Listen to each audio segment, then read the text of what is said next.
Ang simula ng pagdurusa ng Panginoon ay sa Gethsemane. Kung merong isang very dramatic and very clear beginning of the sufferings of the Lord, it began in the Garden of Gethsemane. Yan po ang ating pag-aaral ngayon. Pinamagatan natin, How to Survive Gethsemane. Thank you, Father, for your love and for your care, for your goodness, your mercy, your boundless love for us. Salamat sa pagpapatawad mo sa mga kasalanan namin. At ngayon, Panginoon, sa paglapit namin sa iyo, ayaw namin may hadlang. Nais namin ihingi ng tawad ng aming mga kasalanan. Patawarin niyo po kami, linisin, paging dapatin na humarap sa inyo. Nawangin niyo pong salita ang maging gamot ng aming mga sakit, pagkain ng aming espiritu at katawan, at liwanag ng aming isip. Payapain niyo po kami, patahimikan ang aming loob, alisin mo po lahat ang aming mga alalahanin, palakasin ang aming katawan, patalasin ang aming isip, nang kami, Panginoon, makatanggap ng buong-buo niyong pagpapala. Kayong hinihiling namin maging tagapagsalita. Daluyan nawa ng pagpapala niyo ang inyong lingkod, makarating sa lahat aming mga anak mong narito ngayon, umaasam at naniniwalang tatanggap ng pagpapala niyo. May your words straighten up what is crooked. May your words give us light and enlightenment. May your words strengthen us. Father, protect us from lies and falsehood. Protect us from words of evil men and evil spirits. And may we also, Lord, receive protection from you for our loved ones who are not with us right now. At nawa, Panginoon, sa pagpapayapa ng aming puso, maging matiwasay kami, tumanggap kami ng inyong mga mabubuting mga salita. At kami naman makapagdala sa iyo ng aming mga handog, mga pasalamat, awit, mga puso na handang magpapuno sa inyong salita. At mga pusong handang sumunod sa inyo. Glorify yourself. Bless your people. Thank you, Father. Be with us. Bless us through your words. In the name of Jesus, your Son, we pray. Amen. Katatapos lang po ng tinatawag nating Lord's Supper at ang Panginoon ay nagpunta sa halamanan ng Gethsemane. Matthew 26:36-38. Then Jesus went with his disciples to a place called Gethsemane, and he said to them, "Sit here while I go over there and pray." He took Peter and the two sons of Zebedee along with him, and he began to be sorrowful and troubled. Then he said to them, "My soul is overwhelmed with sorrow to the point of death. Stay here and keep watch with me." Matapos ang Panginoon ay magbigay ng mga pahiwatig sa magiging masakit at mahirap na karanasan niya sa krus ng Kalbaryo, ang kanyang mga disipulo at siya man ay nagpunta sa halamanan ng Gethsemane. At sila ay nang makarating sa madilim na lugar na ito, iniwan niya yung karamihan sa may bungad at tatlo pa ang dinala niya doon sa may loob-loob ng garden.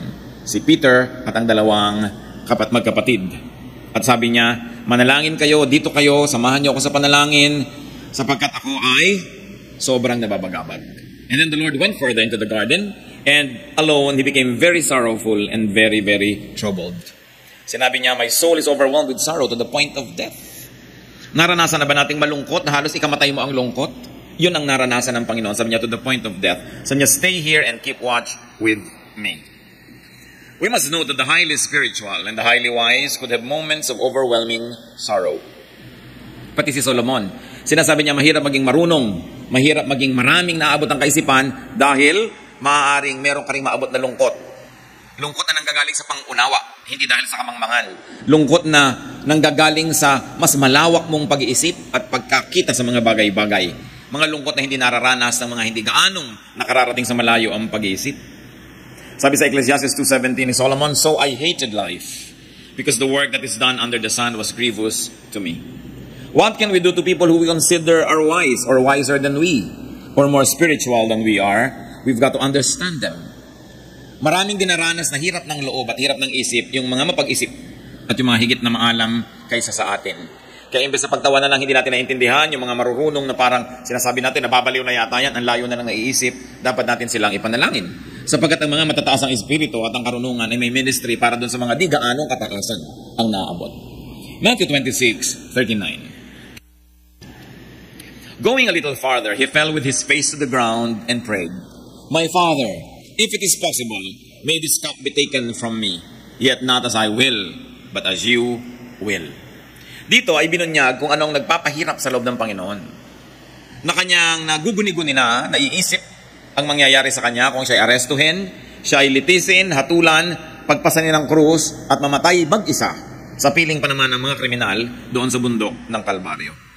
At sa kanyang lungkot, pagkahapis, hirap ng loob, siya nagpatira pa sa lupa at nanalangin sa Ama sa langit. At sabi niya, "Kung maaari po sana, Ama, huwag na lang, pass na lang ako dito." Nakikita natin yung humanity of the Lord Jesus. Hindi natin pwedeng sabihin, nagawa naman ni Jesus lahat yan kasi anak siya ng Diyos eh. Nakita natin yung paghihirap din ng kanyang loob. Yung kanya rin sanang pag-ayaw sa hirap na kanyang dananasin. Hindi natin pwedeng maliitin ang kabayanihan ng kanyang kamatayan para sa atin. Nasasabihin natin, Diyos naman siya, kayang-kaya niya. Tulad niyo at tulad ko, meron din siyang takot.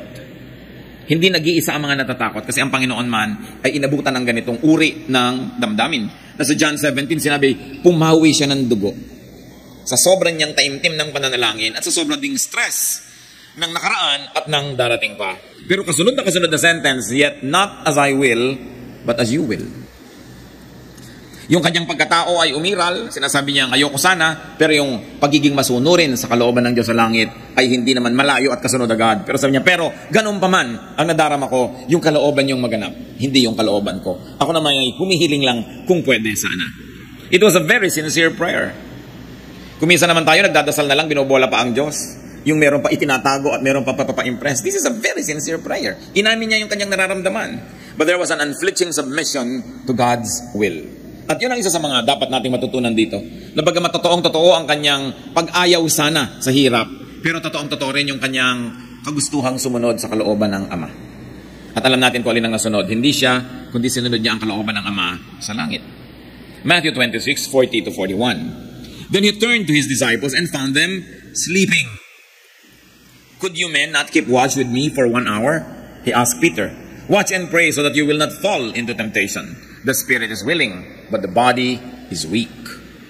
Sa kanyang pagdadalamhati, humanap sana siya ng damay sa kanyang mga disipulo, lalong yung 3 na pinakamalapit sa kanya. Pero matapos siyang manalangin, magpatiripa sa Panginoon at mahirapan ang lubos, nung balikan niya ang kanyang mga kasama, mga tulog. Sabi niya, hindi ba naman kayo pwedeng magising at manatiling gising ng 1 oras man lang? Hindi niyo ba ako pwedeng samahan sa aking pag-iisa, sa aking dalamhati at hirap na ito? At sinabi niya kay Pedro, manalangin ka ng husto na hindi ka mabulid sa tukso. Hangad ng Espiritu ang sumunod sa Diyos, pero mahina ang katawan. Mahina ang paglaban sa tukso. Ano ang mga hinarap dito ng Panginoon? Desertion. He was being deserted by His people. At least they were still there, but they were only just physically around. They were no longer spiritually with Him. Tulog nga eh. Hindi nga maunawaan ang kanyang hirap na dinaranas at tinulugan pa siya. So there was a feeling of isolation. Kung nakakaranas kayo sa hating gabi na namang problema, gising, may nararamdaman, nalulungkot, naiinip, tapos tulog lahat ng kasambahay nyo na halos gusto nyong gisingin, alam ng Panginoon yun. Naranasan na niya yung isolation. Kaya ang napakasarap para sa atin na mga anak ng Diyos, dinanas ni Jesus lahat yung dinaranas natin ngayon. Kaya lagi siya tayong nauunawa, naintindihan niya ang ating kalagayan. So there was isolation, but there was also a lot of understanding that He had for Peter and the other disciples. Kahit siya naguguluhanan, kahit siya nababagabag at naghihirap, hindi niya dinaan sa init ng ulo o galit, na unawa pa rin niya yung kanyang mga kasama, bagamat ang mga yun ay hindi naman lubos na nakiramay sa kanya. At ang nangibabaw sa kanya, in spite of his difficulty and the forthcoming cross, was concern for Peter and the others. So niya, you pray that you might not be tempted. Though he was about to carry a cross that was the heaviest of all, he never failed to help others carry their own crosses. Na sa kanyang hirap na dinaranas at daranasin pa, ang laman pa rin ng isip niya, pag-ibig sa kanyang mga disipulo, pag-unawa sa kanila. Matthew 26:42-46. He went away a second time and prayed, My Father, if it is not possible for this cup to be taken away unless I drink it, may your will be done. When he came back, he again found them sleeping because their eyes were heavy. So he left them and went away once more and prayed the 3rd time, saying the same thing. Then he returned to the disciples and said to them, Are you still sleeping and resting? Look, the hour is near, and the Son of Man is betrayed into the hands of sinners. Rise, let us go. Here comes my betrayer. So 3 beses siyang nanalangin, 3 beses siyang binalikan ng kanyang mga disipulo, 3 beses niya rin naabutang tulog. Yung unang panalangin niya, kung pwede sana, pass. Pero yung pangalawa, kung hindi po talaga pwede, then let your will be done. So there's already so much submission in the second prayer, so much more than before. And then in the 3rd prayer. So the prayers were repetitions of the previous situation and activities. And the Lord, very, very significantly, accepted in His heart the arrival of Judas and the people who were about to arrest Him. Matthew 26:47-49. While He was still speaking, Judas, one of the 12, arrived.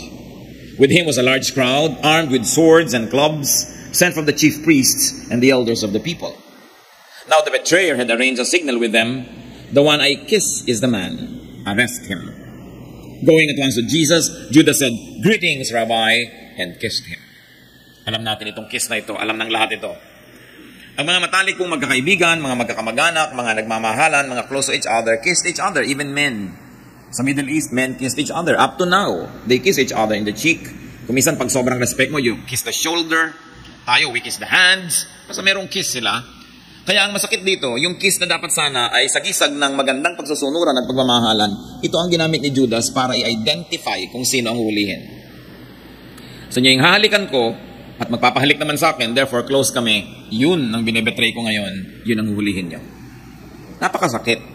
Masakit yung gawang ka ng masama ng kalaban mo, lalo namang masakit kung gawang ka ng masama nung kakampi mo dapat.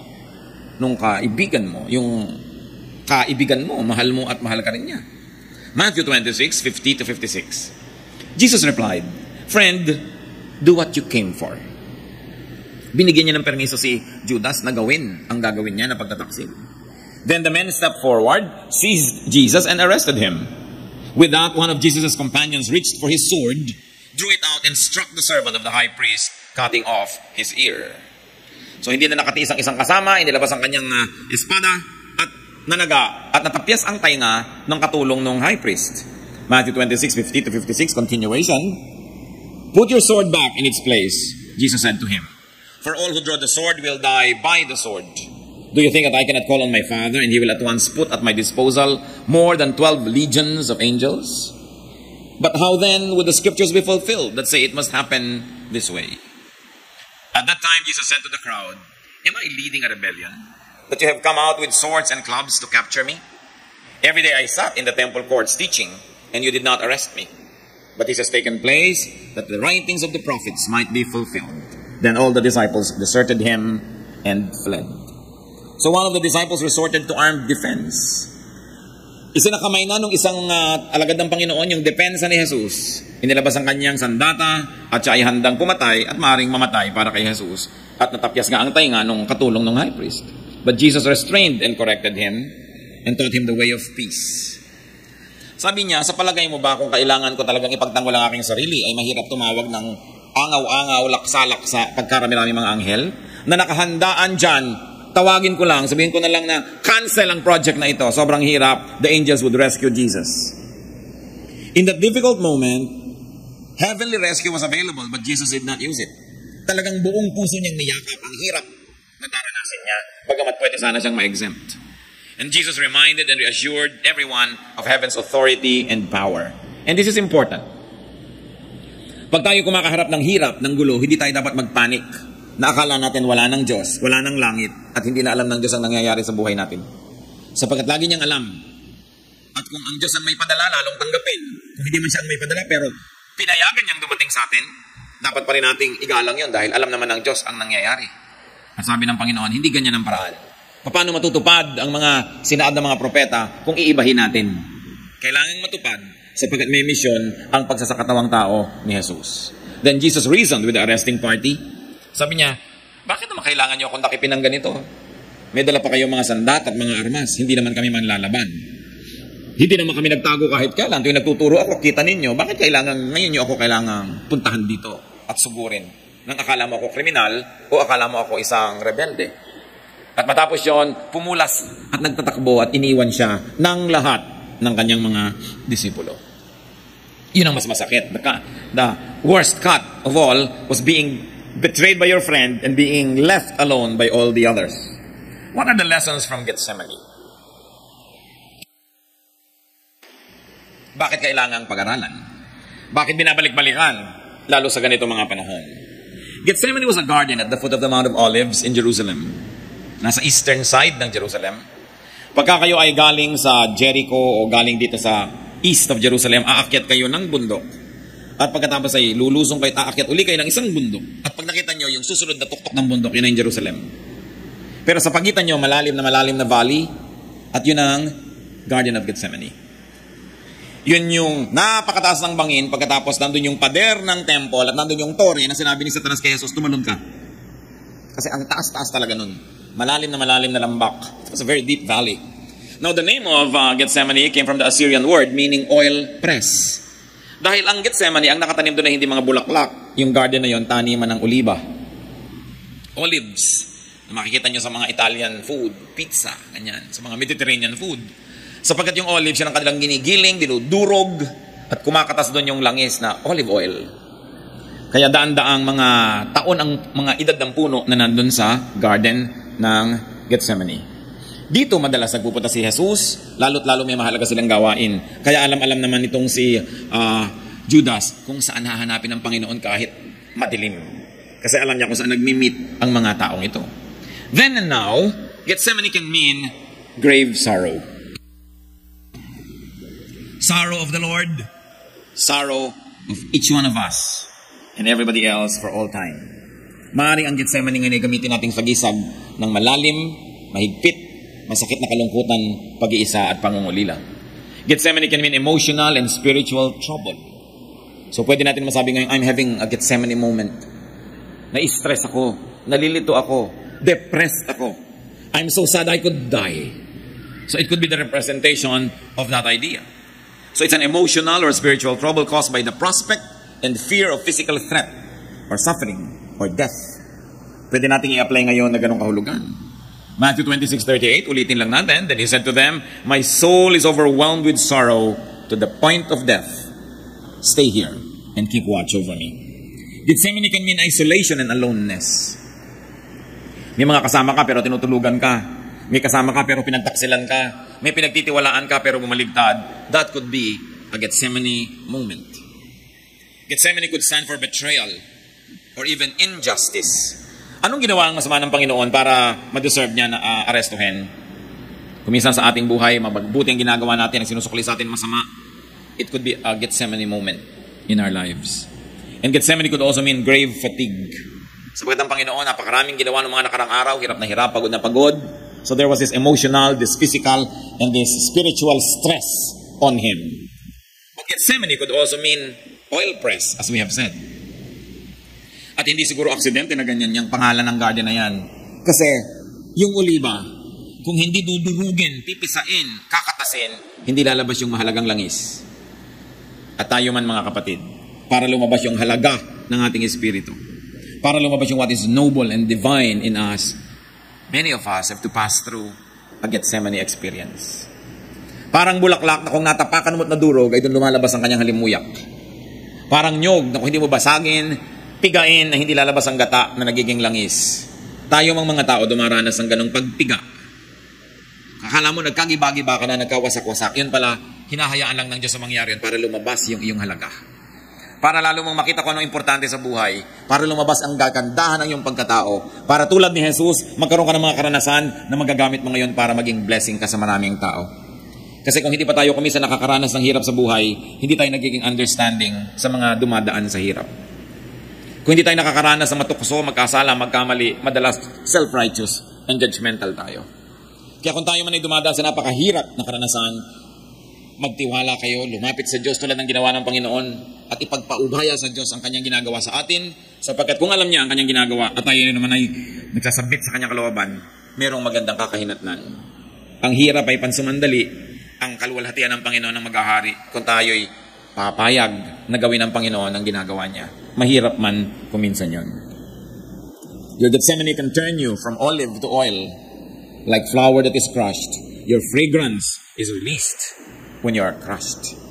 Ayaw natin makrush, ayaw natin madurog. Kung pwede lang sanang mabango ka na lang na bulaklak na hindi nadudurog, why not? Pero kung bulaklak ka, at sinasabi mo ang bango-bango ko, ang ganda-ganda ko, bakit ako nadudurog? Magtiwala ka na may bangong lalabas mula sa iyong paghihirap. Kung hindi ka magiging rebellious, hindi ka magwawala ng tiwala sa Panginoon at ipapaubaya mo sa Panginoon ang iyong kalagayan. So lahat tayo dumadaan sa Gethsemane experiences. Para kami sa nag-iisa, tinalikuran ng lahat, pinagtaksilan, nahihirapan, walang makaunawa, nalulungkot, nababagabag. Let's see how Jesus survived Gethsemane. So we can also survive our Gethsemanes. Ano-ano ang laman ng matatawag nating Gethsemane survival kit? Kung ngayon gagawin nating survival kit yan, first of all, there was company. Matthew 26:36. Then Jesus went with his disciples to a place called Gethsemane, and he said to them, sit here while I go over there and pray. Ang Panginoong Jesus, anak ng Diyos, hari ng mga hari, tagapagligtas ng daigdig, kinailangan din niya, ginusto niya na may mga kasama. Pag dumadaan tayo sa hirap, mabuting may kasama. Masarap na mayroong karamay. Huwag nating solohin. Maging ang Panginoong Jesus sa pagbubuhat ng cross niya, may tumulong. A stranger to him, but nevertheless, even for a brief moment, the Lord was able to rest because somebody was assigned to carry the cross. So huwag tayong mapagmataas at huwag tayong maging kuminsan ay may kayabangan na sinosolo natin ang hirap natin. Friends divide our sorrow and multiply our joy. Matthew 26:38, then he said to them, "My soul is overwhelmed with sorrow to the point of death. Stay here and keep watch with me." Hindi siya nahiya, hindi siya nag-alinlangan, hindi siya nag-alangan na aminin sa kanyang mga kasamahan na nangangailangan siya ng company. At dapat ganun din tayo. Kung tayo nabibigatan, nahihirapan, hindi tayo maglakas-lakasan. Minsan naglalakas-lakasan ka sa harap ng iba, pero may mga mangilan-gilan dapat na matapat ka na honest sa sinasabi mo, samahan mo ko kasi nainip ako.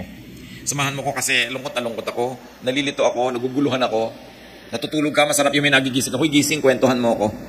Dahil naiinip ako.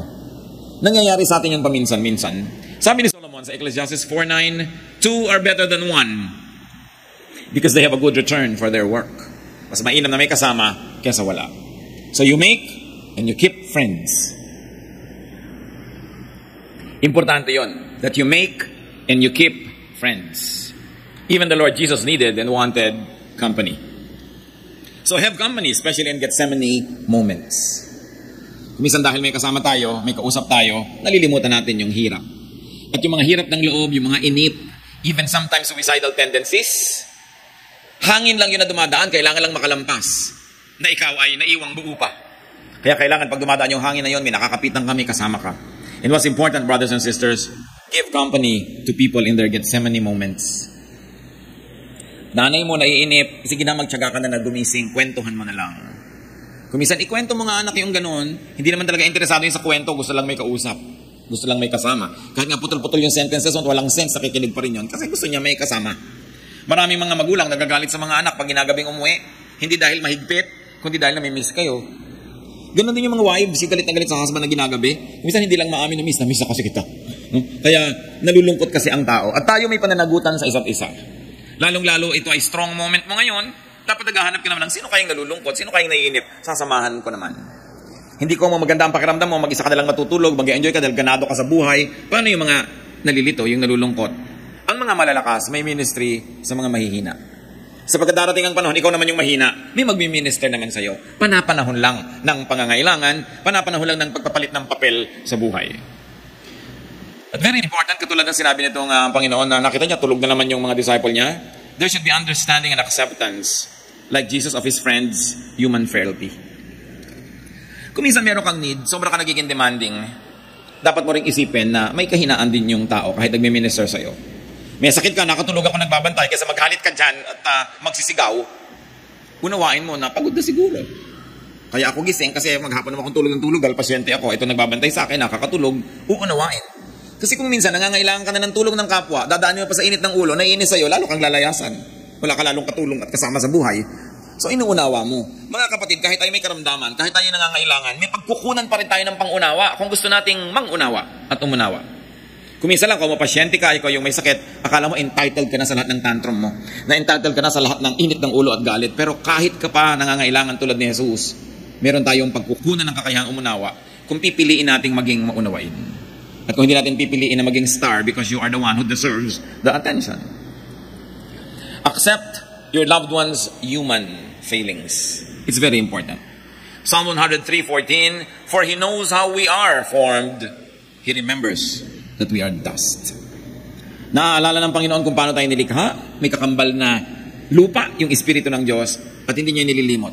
So niya ay lupa kasi, nagkasala, nagkamali, kinapos. At yung ganun pang unawa ng Diyos sa atin, hindi lang natin dapat ginagamit para tayo yung maunawaan, kundi ginagamit din natin sa pag-unawa natin sa kapwa.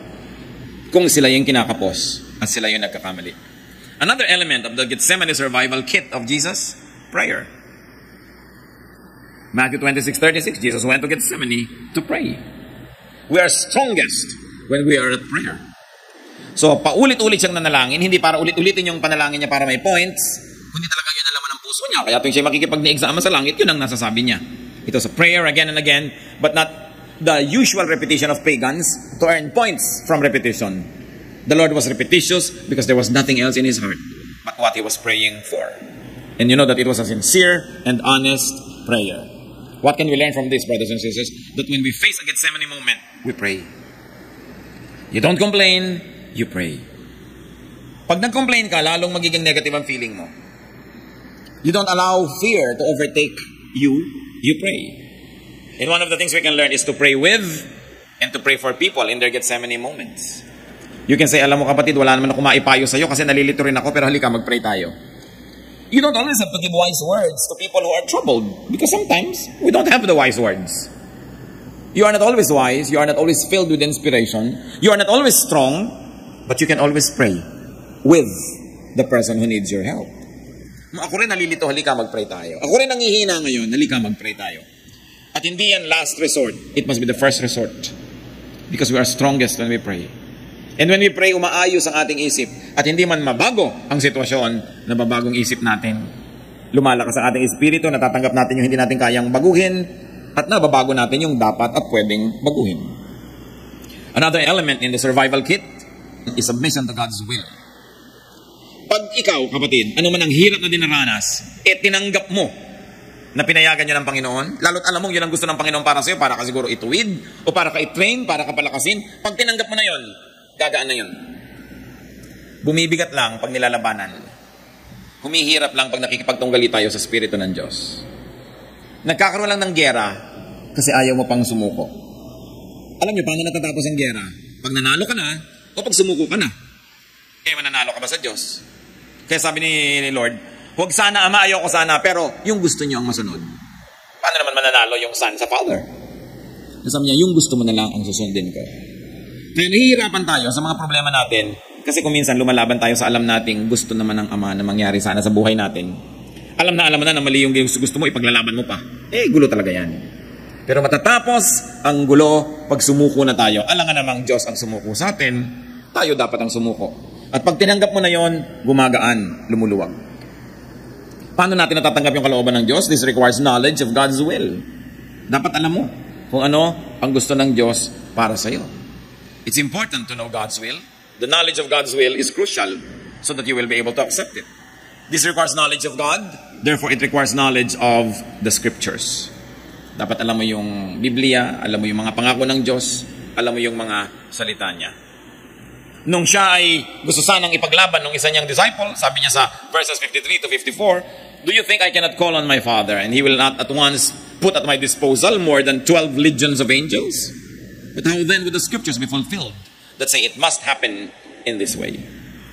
So bagamat ang Panginoon ay pwedeng matuksong labanan yung nangyayari, pero sabi niya, pagka hindi natin ito pinayagang mangyari, paano matutupad yung kalooban ng Panginoon? So it is important to submit to God's will. Never forgetting that heaven knows what's going on in your life. Si Paul, meron siyang isang kapansanan o sakit o hirap na dinaranas na ilang beses siyang hiningi sa Diyos na tanggalin. Ang tawag niya dito, thorn in his flesh. Pero sabi ng Diyos, hindi ko tatanggalin. Pero tinanggap na lang ni Paul. 2 Corinthians 12:9. But God said to me, my grace is sufficient for you, for my power is made perfect in weakness. Therefore I will boast all the more gladly about my weaknesses, so that Christ's power may rest on me. Sabi ng Panginoon, huwag ka nang humingi na tanggalin yung problema mo. Sapat ang grasya ko para dalhin mo yung problema mo all your life. Kaya sabi ni Paul, kaya ipagmamalaki ko pa ngayon itong kahinaan ko. Kasi dahil sa kahinaan ko na ito, bakit ako nakatayo pa? Dahil tinutulungan ako ng Diyos. So yung ating kahinaan nagiging patunay na ang Diyos ay nandiyan at tinutulungan ako. Kasi kung yung kahinaan ko lang nandiyan at wala yung tulong ng Diyos, matagal na ako nawala sa ministry, matagal ko na hindi kinaya. Pero nandito pa ako, hindi dahil wala akong kahinaan, kundi dahil may Diyos na tumutulong sa kahinaan ko. Kaya sabi niya, lalo kung ikagagalak ang aking mga kahinaan, kung ganito, na nagiging dahilan nito para maluwalhati ang Diyos at makita ang pagkilos niya sa aking buhay. After you have prayed hard, after you have done what you could, accept God's will and accept what God allows. Change the situation or change your attitude. And in that case, you will have peace. And you will survive your Gethsemane moment. What else was in the survival kit? There was a lot of godliness and calmness and composure. May problema na nga, magpapanik ka pa. May problema na nga, dadaanin mo pa sa gulo. Ang Panginoon, nung dumating ang kanyang mga taga-aresto, tahimik niyang tinanggap yung katotohanan na yun. There was serenity in the way he faced his troubles, in the way he accepted the difficulty that was about to happen to him. Sabi niya, huwag kang lumaban. Balik mo ang iyong sandata sa kanyang lalagyan. Hindi tayo ganyan. So pagka meron po tayo mga problema, mga kapatid, what's the point in being violent? Ang anak mo biglang hindi pumasa sa exam, doon mo pa ngayon pagsasasampalin at pagbubugbugin. What will you get? Baka mapatay mo? O baka lumayas? O baka magtampo sa iyo buong buhay? Hindi naman nasolve yung problema, hindi pa rin siya papasa. At hindi magiging inspirasyon yon para pumasa siya sa darating na panahon. What's the point? Nadadaanin mo sa dahas. Let God's peace rule your life. Especially if there is so much trouble. Inaaway ka na, mga away ka pa, anong kakawian? Minura ka na, mumurahin mo rin, saan pupunta? The only feasible answer to trouble is a peaceful spirit. Because the only way that you could win over trouble is by being peaceful, not by being more troublesome. Because troublesome attitude begets a troublesome reaction. At hahaba lang ng hahaba ang gulo. Ang pinakamagandang paraan, payapa, tahimik, matiwasay na pag-uugali. Philippians 4:7, the peace of God, which transcends all understanding, will guard your hearts and your minds in Christ Jesus. Nais kong bigyan ng diin ito. Kung tayo naguguluhan, natatakot, nababagabag, hirap ang loob, ang kailangan natin, the peace of God. And the peace of God transcends all understanding. Read another way, it says, the peace of God tells you to be peaceful when you have all the reason to be troubled. The peace of God tells you to be friendly when the entire environment provokes you to be violent. The peace of God makes you do the impossible. And in doing the impossible, you allow God to work. So practice serenity. Pray for serenity. Choose serenity. When you are provoked, you have two choices. Maging katulad ka niya o ibahin mo yung approach. Sa palagay niyo, sinong magwawagi? Yung makapa-Diyos na pamamaraan. Kaya ang sabi ng Panginoon, pinupuwersa ka maglakad ng 1 mile? Sabi mo, 2 miles na lang gusto mo. Hinihingi yung jacket mo, sabi mo, santo ko, gusto mo rin? Kasi pag nakatanggal na niya lahat yung gusto niya sa'yo, ano pa kukunin niya? Wala na, tahimik na. Kaya lang kayo patuloy na nag-aaway, ayaw mo ibigay. So ibigay mo yan, matatahimik. Mahirap isipin yun. Paano naman yun? Dinawalan ako? Exactly. Pag pinaandar natin yung sarili nating pangatwiran, doon talaga lalong gumugulo ang buhay. Kasi kung minsan, sa paggawa mo ng baligtad, doon mo nagagawa yung dapat mangyari. Para yung istorya nung araw, ng elementary grades, ako, ewan ko kayo, baka ibang panahon na kayo eh. Nag-contest daw yung araw at saka yung hangin. No? Kung sino ang makakapagtanggal ng jacket nitong taong ito, nagyabang yung hangin. Ako makakatanggal niya. At talagang pinalakas niya ng pinalakas yung hangin para lumipad yung tao, lumipad yung jacket niya. Pero habang gumiginaw, lalo naman talagang pinakasikip-sikipan ng tao yung jacket niya dahil maginaw. So ano mang lakas ng hangin, di niya nakuha yung jacket. Yung araw naman ngayon, pinainit niya yung araw, andali, di naghubad ng jacket yung tao. Kasi mainit eh. So pagkapilit mong inaagaw, lalo hindi ibibigay sa'yo, there must be a way. Mga mag-asawa, 20, 30 years na mag-asawa, away pa rin ang away. Hindi kayo nakakakita ng paraan how to have a peaceful life. Kung lagi nyo lang pag-aawayan, kung gaano kalamig ang aircon, o kung gaano kalakas ang ventilador, tinatamaan ba kayo o hindi, no? Nakahiga kayo sa isang higaan. Abay, mag-isip-isip kayo, solve nyo yan. Alam nga namang abutin kayo ng 70-year anniversary, nag-aaway pa rin kayo dahil sa electric fan. Babaw naman nun. Hindi kayo magkasundo kung gaano kaasim ang sinigang. Patay ba o bukas ang ilaw pag natutulog kayo? Mag-asawa kayo na magkasama sa buhay, dapat kayo makahanap ng peaceful way to resolve this. And the only way is to give way. Gusto mo hanin ng ilaw? Pagdating niya bukas, may laser talaga. Pagkalakas-lakas na laser, kung gusto mo ilaw, baka naman sakaling umayaw. Pero hindi sa pagpipilit ng gusto natin, kundi sa pagbibigay sa kapwa. Meron yun na himala. Yun lang gumagawa nun. Ang nakakadiscovering meron pala. Sa pagpapaubaya, doon kung minsan natin nakakamit yung gusto natin. Pero ang sincere na pagpapaubaya, willing talaga magpaubaya. Hindi gimmick mo lang para manalo ka in the end. But really, sincerely. Maraming pamamaraan ng Panginoon na baligtad. So, it's only love that can conquer hatred. It's only peace that can conquer trouble. So, practice and choose serenity. Why do I say choose? Pag may kaharap kayo, inaaway kayo, lagi kayo may choice. Makiaway o hindi. May choice. Choose the peaceful way. Gaganti ba kayo o hindi? Sinabi na ng Panginoon, huwag gaganti. Siya daw ang gaganti. So, naniniwala tayo at hindi, pairali natin ang pananalig natin sa Diyos at sundin natin siya para makita natin siya at work. Very importantly, brothers and sisters, when people are going through their difficulties, help people become calm and serene. Dapat wag natin silang i-provoke. Let us not vex people. Meron naman, huy, sabi ng kumari mo, pangit ka raw. So tahimik ka niya rin mo, papayag ka? Sabi kang pangit ka? Payag ka? Yung talagang gusto mo na siya itulak para makipag-away, walang kwentang behavior yon. We must not vex people. We must not provoke them to anger or to fear. Meron naman, mataas na nga ang blood pressure mo, nahihilo ka na, sabi mo, kunin mo blood pressure ko, siya man, ang taas! Lalong na nervous yung pasyente mo. No? Don't vex people. Our ministry is to calm and soothe people. So you can say, oh, medyo mataas, magpahinga ka, mamaya kukunin natin uli.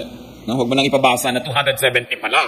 Over 190 yung blood pressure niya. Kasi yung nervous niya lalo magpapataas nun. May mga therapist, sasabihin mo na, tingnan mo nga ang likod ko. Naku, liko, makukuba na kayo. So lumayas ka dyan sa pagte-therapy mo, ha? Pananakot ang ginagawa mo sa buhay. Naku, pero pa sasabihin, nakakaramdam na ba kayo na hindi na kayo makahinga? Naiipit na ba yung baga nyo? Kasi ganyan na mangyayari dyan sa inyo eh. May mga ganun health workers, hindi marunong magsalita, natatakot yung pasyente. Sa pagbibitaw, you can make people become peaceful or troubled. And remember, tayo may ministry sa isa't isa. You always choose the peaceful way. You choose the soothing and comforting way. Anong sabi sa Psalm 23? The Lord is my shepherd, I shall not want. He leads me beside still waters. He restores my soul. Napapahinga ako. Nabubuo ang loob ko kaysa masira. No? Nahihirapan ako pero pag siya ang kasama ko, gumagaan. At dapat mga kapatid, ganun ang ministry natin sa isa't isa. Kung minsan, akala mo lang yung asawa mo laging magagalitin, pero hindi mo alam kasi pala yung pamamaraan mo nakakagalit. Tapos sasabihin pa, ba't pag mga kapatid mong kasama mo, nanay mong kasama mo, ang saya-saya mo, bakit pag sakit ang sungit-sungit mo? May ganun, di ba? Teka, manalamin ka. Sabi mo, bakit kaya pagka ako ang kasama ng asawa ko, sumusungit? Pero pag kasama naman iba, hindi. So something's wrong with me. Napoprovoke ko siya, nagagalit ko siguro, kaya siya nagiging ganun. So sa halip tayo magtampo na magtampo, isipin mo, what do I do wrong that turns this gentle creature into a beast pagka ako na ang kausap? Na meron din tayong pananagutan sa ganyan. Dapat nating isipin. Do not vex people. Careful with your words and with your actions. Isa pang laman ng survival kit ng Panginoon sa Gethsemane is a lifelong training and discipline in spirituality. Maliit pa lang siyang bata, nag-train na. Train up a child in the way he should go. And when he is old, he will not depart from it. So sanayin natin ang sarili na maging madalanginin. Na maging mapaniwalain sa mga katuruan ng Panginoon. Para kung mamimili tayo, kung magduda o maniniwala, automatically naniniwala tayo. Nanimili tayo kung tayo maguguluhan o magpe-pray, automatically nagpe-pray tayo. Tumatahimik ang ating buhay. At kahit hindi natin nasimulan yan nung bata pa tayo, nothing is too late. Walang too late. So train in solitude. Learn to be comfortable with yourself and in aloneness. Kung minsan, kahit gusto mong may kasama at gusto kang samahan nung gusto mong sumama sa'yo, malayo siya, may duty siya, hindi niya magagawa. So bagamat masarap na laging may kasama kung nangangailangan, pero kung wala ka na rin kasama, learn to be comfortable with yourself and learn to find solace and strength even in aloneness. Because the truth is, you are never really alone. How can you be alone when the Holy Spirit of God lives in you? How can you be alone when the Father is with you wherever you go? So nobody is really alone. Another lesson, let people have solitude. Pag ang tao namang problema, gusto mo pag-isa, bigyan natin ng pagkakataon. Gusto matahimik, huwag tayong tanong ng tanong. Mga kapatid, huwag tayong tanong ng tanong. Pag hindi bino-volunteer, huwag kayong magtatanong. Halimbawa, may magte-text sa inyo, 2:00 ng umaga, help me, I'm having a very grave problem, pray for me, pray for me. Tapos hindi naman sinabi kung ano, anong isasagot nyo? What is your problem? That is vexing. That is troubling. Because probably the person doesn't want to tell you, but the person only wants to be prayed for. So yung makadiyos at dissenting tao, imbes mong tanong, anong problema mo? Sabi lang, I'm with you in prayer right now. I'm praying. And then you say, I pray that God will give you strength, anchorage, guidance, faith, whatever. In other words, matatamaan na ng prayer nyo kung ano man yung kalagayan niya na hindi nyo na siya kinorner at pinilit magsabi. Kasi may mga tao gusto lang magpa-pray pero hindi na gustong i-share kung ano yun. Respect that. Huwag kayong tanong ng tanong. Merong umiiyak, ba't ka umiiyak? Lalo na pa yan. Ba't ka na umiiyak? Ayaw nga sumagot. Shut up. Diba? Ayaw sabihin sa'yo. Manahimik ka. Kasi may panahon para magsalita siya pag komportable na. In that case, hindi ka na nagiging agent of comfort. Nagiging ka na lang, naglalaro ka ng power. Gusto mong mapalabas para malaman mo. You know, because information is power. When you know, you think you're powerful. That's why we try to know secrets. That's why we try to know what is not being given us, so that we can have power over the person. But remember, we are going to minister, not to play power. Mahalaga na iniregalang natin yung mga ganong bagay. When people like to talk, you don't need to ask them. They will. Mag-asawa, wala yung isa dumating. Tanong ka pa ng tanong, nasaan si ano? Wala na nga eh, baka nag-away. Diba, naghampasa sila ng bintana. Gusto ba sabihin pa niya sa'yo, naghampasa kami ng bintana? Happy ka na? Nakita mo na nga, ako na lang dumating dito, tanong ka ba ng tanong? Diba? Yung dapat yung mga tao, ilagay yung curiosity nila sa dissenting lugar. Hindi lagi nag-uurirat. So train yourself in restraint, in godliness, and in faithfulness. Luke 21:19, by standing firm, you will gain life. And Timothy 4:7, train yourself to be godly. Hindi nangyayari automatically, we have to practice. 2 Peter 1:5, make every effort to add to your faith goodness, and to goodness, knowledge, and to knowledge, self-control, and to self-control, perseverance, and to perseverance, godliness. So do not tempt and provoke people to be unrestrained. Huwag natin silang kakantiin, kikilitiin, gagalitin. Pag kinausap mo dapat ang tao, kumakalma siya. Then the Spirit of God is in you. We all face and experience our Gethsemanes. Kanya-kanya tayo ng dala sa buhay. Kanya-kanya tayo ng hinaharap ng mga hirap. Kuminsan sobrang bigat, kuminsan naman hindi masyado. Panapanahon. Learn from Jesus, who had the ultimate Gethsemane experience. Hebrews 2:19. Because he himself suffered when he was tempted, he is able to help those who are being tempted. Pag dumarating tayo sa hirap, natitempt tayo na tumalon sa ilog, maglaslas ng pulso, uminom ng lason, natitempt tayo mag-drugs, maglasing, natitempt tayo na gumawa ng something crazy just to get out of our problem. Think that Jesus went through all kinds of temptations and he understands your situation now, and your great help comes from Him.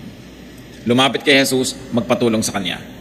At kung tayo ay dumaranas o nakaranas na ng mga hirap, meron na tayong ministry to minister to those who are just going through that difficulty right now that you have already graduated from. Let your experiences make you better, not bitter. Kailangan makatulong ka sa mga tao, kaya hindi nagkakaroon ng kawalang halaga. Kung ang mga hirap nating dinaranas, magiging qualification natin to help people, then even the difficulties we go through can be turned by God into blessings. And we can be instruments of God. So huwag mo sabihin na hindi ko deserve ito, bakit ako nahihirapan? For all you know, God could be training you to be a good counselor. Maraming ganun eh. Sabi nga ni Lord, si Paul daw, he will suffer for my name's sake. Meron siyang mga pinapayagang dumaan sa dusa. Pero may magandang dahilan. At hindi ka naman mauubusan at mawawala ng gantimpala kung hinayaan mo maging instrumento ka ng Diyos. Dahil ang Panginoong Jesus nga, na anak ng Diyos, siya mismo naging instrumento ng langit para lalo tayong maunawa ng langit. Nung ang Espiritu ng Diyos nagsakatawang tao, lalong naunawa ng Diyos ang tao. Kaya may kakampi tuloy tayo ngayon.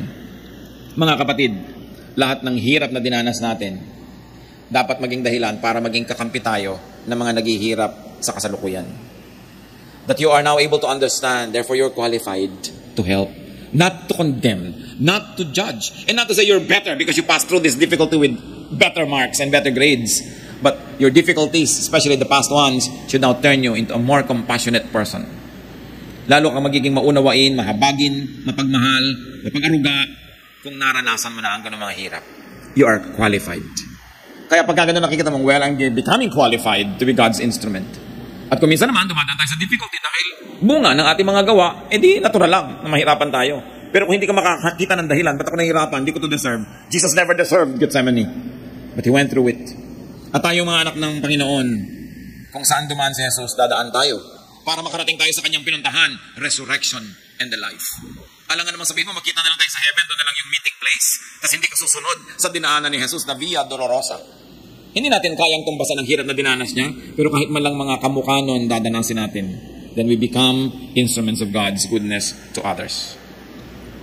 1 Peter 2:21, Christ suffered for you, leaving you an example that you should follow in His steps. Not only in His steps in difficulty, but in how He faced such difficulties. It's very important that we call on God and that we trust God. And if you are going through Gethsemane right now, transcend it by God's power.